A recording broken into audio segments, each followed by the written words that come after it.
I want us to to use the benefits of hindsight from your own experience. What are the dangers you can see if we don't begin to ask questions? The dangers we foresee is that we wake up one day and we find out that there's no Nigeria again. Because the way things are going, God forbid, eventually people will resort to self-help, and which is not good for any society. Any environment.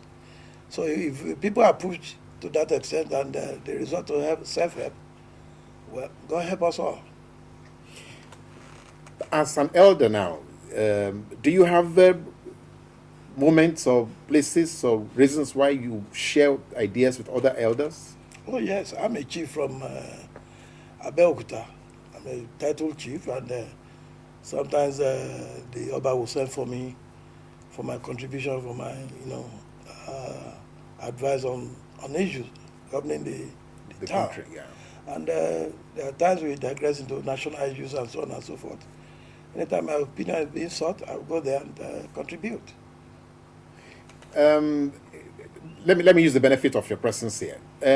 When President Obasanjo was in governance, everybody seems to say he didn't do too much except just the GSM that he gave to Nigerians.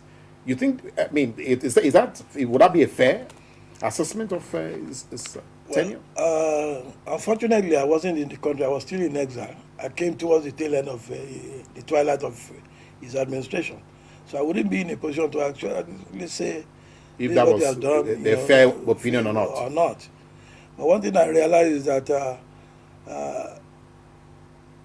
take the credit away from him or give him the credit. General Bashorun is the first person in Nigeria that has given the minority the opportunity to command the military. During my time, if you don't belong to the majority tribe, you cannot command the army. You cannot command the navy. You cannot command. I know that for sure. But when he came, you're talking of Jeramalu, Chris Ali, several of them like that.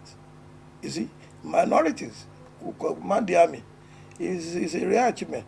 I could remember I discussed with General Azazi before his death.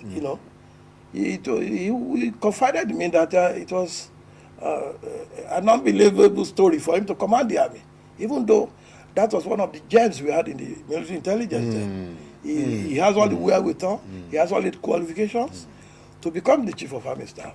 But it never happened. That's the type of impunity that some people have arrogated to themselves that, well, this country belongs to us, we will do it the way we want them to do it. And again, this issue of religion again. During my time, it's in the book. If you don't belong to a particular religion, you cannot benefit. I can see situations have arisen that people from predominantly one type of religion in the area have crossed over just to make sure that they can get the crumbs. It shouldn't be that way. People should believe what they believe and leave everything to God. But once he or she contributes to the development of the nation, let's give him his dues. That's the way it should be. Now, looking at our situation right now, are we coasting home nicely, or do we have things that we should be worried about? No. People are saying Nigeria is very broke right now, though. Well, if you follow what the government is saying, they say we are not broke.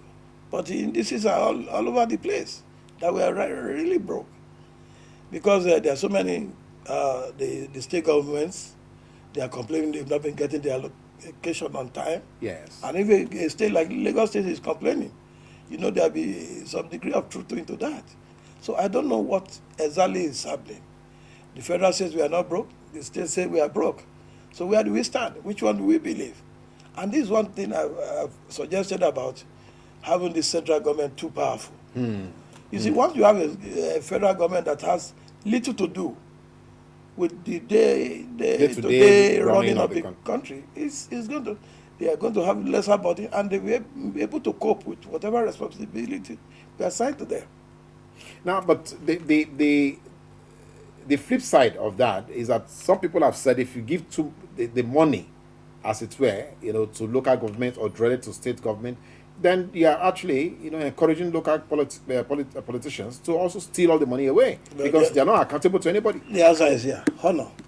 Honor again. You see, when you put people in positions of trust, we have to grow all this sense of honor back again. It's been a tradition, African tradition, culture, to be honorable people. You see, it's because the whole thing has been bastardized by people who have led us in the past. That's why things are this way. There's no problem giving money to a local government chairman, and if he doesn't account for it, we hold him responsible.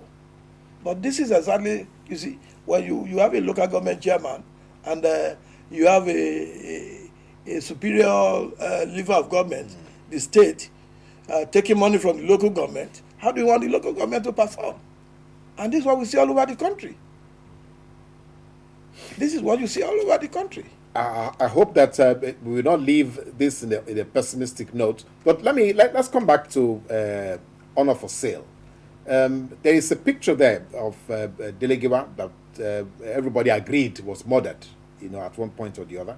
So what do you have about that? You have some stories about that? Oh yes, the book is about what the mysteries surrounding the death is what I try to shed light on here. But is it not possible to have raised the legal redress based on the facts that you have? I beg your pardon? I mean, is it not possible to have raised a legal redress based on the facts that you have? Well, you could remember, I'm talking about nearly 30 years ago. Yeah. I went to court and nothing happened. And I could give you examples of what, you see, the legal system here, we just hope one day it will change. It will change for the better. Remember what happened to during the past elections, here and there, money was allegedly being, given to people and that kind of thing. As presently constituted, I think this woman who is our chief judge now is about the only person I've seen in years who's trying to revamp the whole system there. The system has been corrupt when we men, the leaders of the Supreme Court were men, and things were not, they were just worse and worse. You go to court and if you cannot buy justice, you're not going to get justice. This type of thing should stop. This is one of the things we should make sure he is not going to continue by asking questions again. So we are back to this issue of asking questions.